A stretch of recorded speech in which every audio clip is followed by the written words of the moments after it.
If you're wondering what might happen to Kawaki in Boruto 2 Blue Vortex, then this video is for you. In this video, I'll explain Kawaki's character and behavior patterns to help you understand the kind of person he is.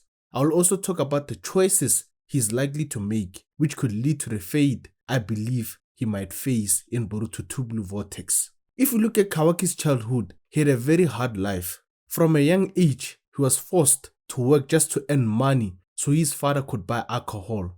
If he didn't bring home money or alcohol, he wouldn't be given food. Kawaki went through emotional neglect, betrayal, a lack of affection, physical and emotional abuse, and harsh training methods. All of this left deep emotional scars on him. Naruto was the first person who ever showed Kawaki real love. He protected him, cared for him, and treated him like a proper parent should. Naruto made Kawaki feel like a human being who deserves love, care, family, and a place to belong. Because of everything Naruto did for him, Kawaki now believes that a world without Naruto is meaningless. This belief is so strong that Kawaki is willing to do anything to protect Naruto. While this may sound noble, the problem is that Kawaki does not stop to think about the possible consequences of the choices and actions he takes in the name of protecting Naruto. Let's look at the consequences of the choices and actions Kawaki made without fully thinking them through while trying to protect Naruto. First, Kawaki did not consider the serious problems that will come from sealing Naruto and Hinata in the Dakuguten dimension, a place where time does not flow. Even though they won't age or suffer in that place, Kawaki has taken away their chance to be physically present and loving parents for their children.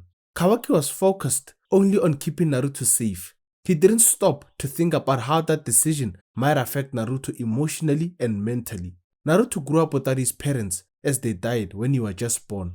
Because of that painful past, Naruto often felt very lonely as a child. As an adult, Naruto struggled at first to balance his role as Hokage with being a good father, mainly because he didn't have a father figure to learn from. But being present for his children, Boruto and Himawari, gave him the chance to be the kind of father he never had. By sealing Naruto away, Kawaki took away that chance. He stopped Naruto from being there for his children and from growing as a parent and a person. On top of that, Kawaki also sealed away Hinata, their mother, meaning both Himawari and Boruto are now left without either parent. This means they have to go through life and all its challenges, joys, birthdays, and important moments without the support, comfort, and love of their parents who could have been there for them. What Kawaki didn't think about is that when he finally unseals Naruto and Hinata, Naruto might hate him for the things he has done. This hate will come from the one person who means the most to him.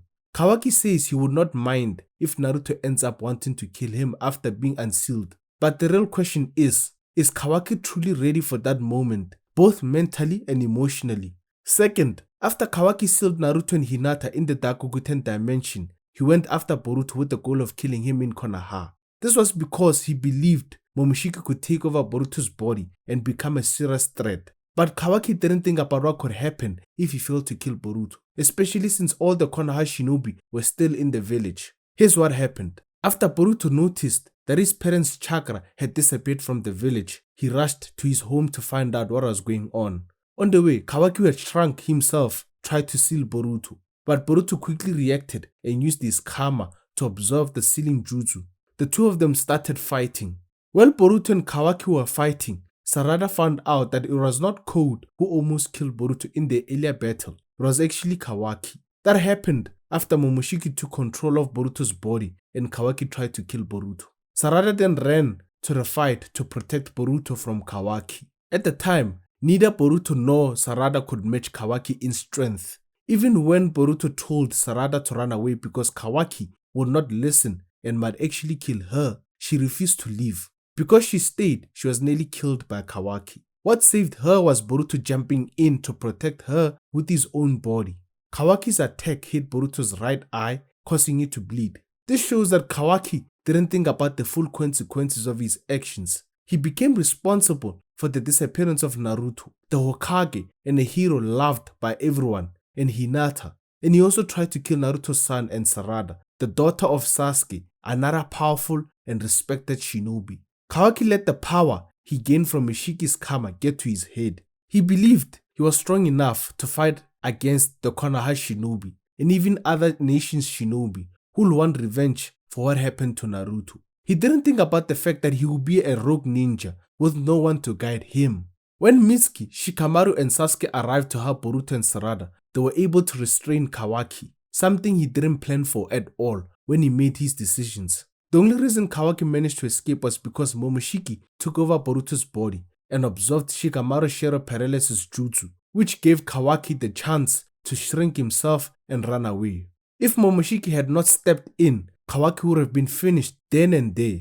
Even worse, Kawaki had no escape plan for after he ran out of chakra. Without chakra, he could not use his karma or the Sukuna Ikona ability to shrink himself. He was only saved because Ada found him first, before Konoha Shinobi did.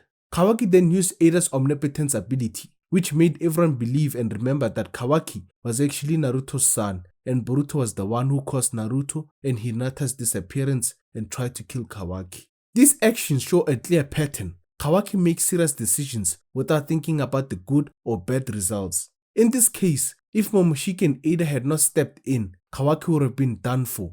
Even in Boruto 2 Blue Vortex, if Boruto had chosen to expose everything when he was arrested, Kawaki could have been finished again.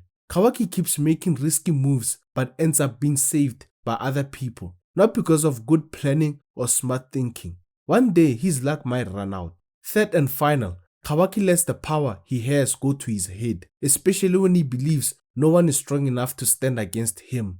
A good example of this is when his weaponized karma fully awakened during the battle against Code and Momoshiki, who was controlling Boruto's body at the time. During that mission, Naruto and Shikamaru joined Boruto and Kawaki to help them fight Code. At one point, Shikamaru got caught by Code, who threatened to kill him if Naruto made a move. When Naruto hesitated, confused by Kawaki using Ishiki's abilities, Kawaki told Naruto he should stay still to avoid Shikamaru being harmed. Then Kawaki added, either way, he didn't care what happened to Shikamaru. Later, Kawaki even insulted Shikamaru by calling him worthless and upset, and mocked the situation by saying it was a great combo. At the time, Shikamaru was the Hokage's advisor, someone Kawaki should have respected. But Kawaki has no respect for the shinobi way of gaining strength. He sees their training methods as slow and ineffective because power is earned through hard work and time. Because of this belief, Kawaki looks down on all shinobi. After Ada's omnipotence changed everyone's memories, making them believe Kawaki is Boruto and Boruto is Kawaki, Kawaki didn't even try to act like Boruto. He didn't pretend to be kind or thoughtful like Boruto usually is. Instead, he kept acting like himself, cold, disrespectful, and lacking empathy. This belief was so obvious that Mitsuki started to doubt Kawaki and questioned whether Kawaki was his real son, a term Mitsuki had once used lovingly for Boruto. Kawaki also treated Himawari badly and differently from how Boruto would treat her. He even refused to let her call him Big Bro, which is something Boruto loved when Himawari said. What makes this even more ironic is that Kawaki is acting rude and disrespectful to people who think he's Boruto because of omnipotence. These people know how Boruto truly behaves: empathetic, kind, supportive, understanding, loving, and principled. Boruto is someone who never compromises on what he believes is right. On the other hand, Kawaki is the opposite. Even though omnipotence changed people's memories, Boruto is still acting like himself and has improved at being the Shadow Hokage. If Kawaki keeps acting the way he does and refuses to work on his character, things will get to a point where people start to see the difference between Boruto's and Kawaki's actions. They will begin to trust Boruto and lose trust in Kawaki, even if their memories have been changed. In the end, Boruto will build strong alliances, while Kawaki will end up pushing everyone away and becoming more and more isolated.